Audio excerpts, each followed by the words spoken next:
زما عزتمندو مسلمانانو ورونو لږ زړونه ټینګ ونیسئ او په غور یې واورئ. دا خبره یوازې د ښځو لپاره نه ده، دا خبره د هر میړه، هر میرمنې او د هر مؤمن لپاره ده.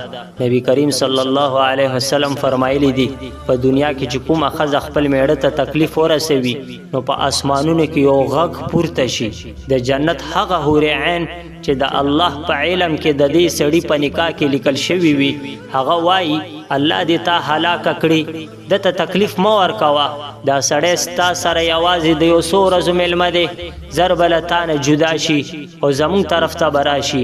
زما عزتمندو مسلمانانو ورونو لږ فکر وکړئ، په ځمکه کې ښځه راولګي خپل خاوند لره خفه کوي او په اسمانونو کې حور عین خبرې کوي. دا څه قصې کهانیانې نه دي، دا د نبی کریم صلی الله علیه وسلم د مبارکو شونډو فرمان دی.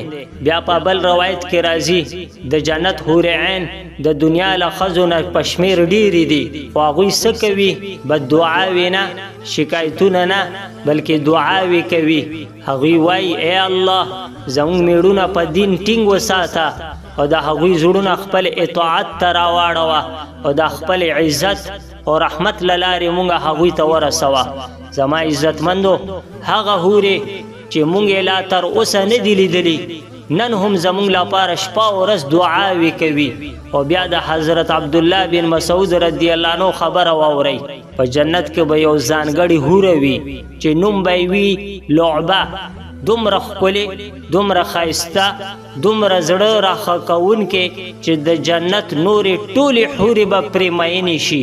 هغوی به د هغې پر اوږو لاس کیږدي او وایي به توبه لکې یا لعبه، ستا نصیب څومره لوړ دی. او بیا به په حسرت وایي کاش چې د دنیا خلک پوه شوي وای چې ستا د ترلاسه کولو لپاره، ستا حاصل کولو لپاره څومره زحمت او محنت پکار دی، نو هغوی به هر څه قربان کړی وای. او تر ټولو لړزونکې خبره دا ده د دې حورې د سترګو ترمنځه به لیکل شوي وي څوک چې غواړي زما په شان مقام ولري نو زما رب دې راضي کړي. زما عزتمندو دا ښکلا، دا مقام، دا عزت، دا څه د سیرې د بدن یا د مال نتیجه نه ده، دا ټول د رضای الهي انعام دی. نن که میړه صبر وکړي، میرمن وفا وکړي، سترګې ټیټې وساتل شي، زړه قابو کې وساتل شي او الله راضي کړی شي نو سبا به په جنت کې هغه مقام ترلاسه شي چې حورې به پرې رش کوي.